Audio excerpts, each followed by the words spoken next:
Good morning everyone, কেমন আছো তোমরা সবাই? আমি তো ভীষণ ভালো আছি। এখন বাজে সকাল 6:30 মতো। আমি ঘুম থেকে উঠে পড়েছি, দেখো। তারপর চলে এসেছি নিচে এসে গরম জল করে নিলাম। সবার আগে গরম জল খেয়ে নিই। প্রতিদিনই খাওয়ার চেষ্টা করি, মাঝে মাঝে 2-1 দিন ভুল হয়ে যায়। তারপর বানিয়ে নিয়েছি দুধ চা, বরের জন্য আর আমার জন্য লেবু চা। এখন বসে বসে চা বিস্কুটটা খেয়ে নিই। তারপর অনেক কাজ আছে।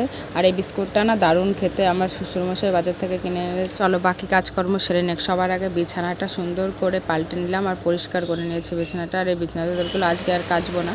স্নান করে চলে এসেছি পুজো করতে। পুজো করে বেরিয়ে পড়েছি বরের সঙ্গে। চলে এসেছি আমাদের দোকানে একটু কাজ ছিল, দোকানের কাজ ছেড়ে চলে এসেছিলাম মলে একটা কোল্ড ড্রিঙ্কস নিতে। তা বড় একটা আমুলের আইসক্রিম কিনে দিল, বললো আইসক্রিম খাও। যা গরম পড়েছে, ভীষণ গরম। আর যা রোদ, বাইরে তো চশমা ছাড়া তাকানোর উপায় নেই। নেওয়া হয়ে গেছে, আবার যাবো বাড়িতে। প্রচণ্ড রোদ, রাস্তায় খুব কষ্ট পেয়েছে। সেই আম নিয়ে বসে পড়েছি। কত সুন্দর কালার দেখো, দেখেছো? আম, এই যে এক ধামা নিয়ে বসেছি। থালা ভর্তি আম কেটে নিয়েছি, দেখে লোভ লাগছে বলো। ভীষণ ভালো লাগে খেতে। তোমরা কে কে ভালো খাও কমেন্ট করে জানিও।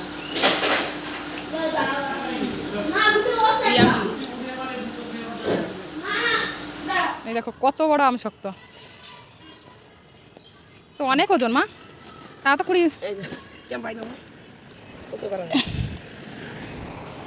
মোটাও হয়েছে কত। তোমরা কে কে আম শক্ত খাবে? দেখো কত বড় বড় আম শক্ত।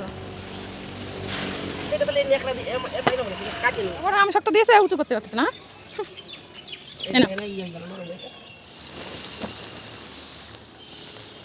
সব ফেলাই দিল। থেকে আম পাড়ছে, দেখো সব হিমসাগর। এখানে যে কটা গাছ দেখছো বাগানে সবই হিমসাগর আম।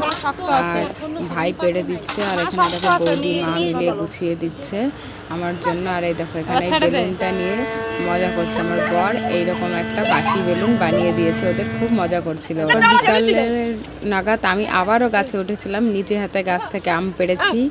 দেখতে আচ্ছা, অনেক দিন পর, মানে অনেক বছর পর আজকে গাছে উঠেছি। ছোটোবেলায় তো সারা দিন বাদরের মতো এই গাছ থেকে ও গাছ করে বেড়াতাম।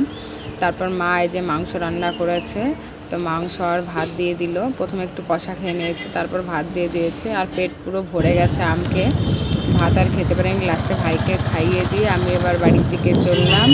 ভিডিওটা কেমন লাগলে জানিও। আর আমাদের বগলা বাজারে তো সবসময় ভিড় থাকে। তারপর বাড়ি এসে দেখি রোদের ভিতর গেছি, মুখ পুরো মানে জ্বালা করছে আর কেমন একটা হয়ে গেছে স্কিনটা। ওই জন্য একটু বাড়ি এসে একটু টমেটো মেখে নিলাম। ভিডিওটা কেমন লাগলো জানিও।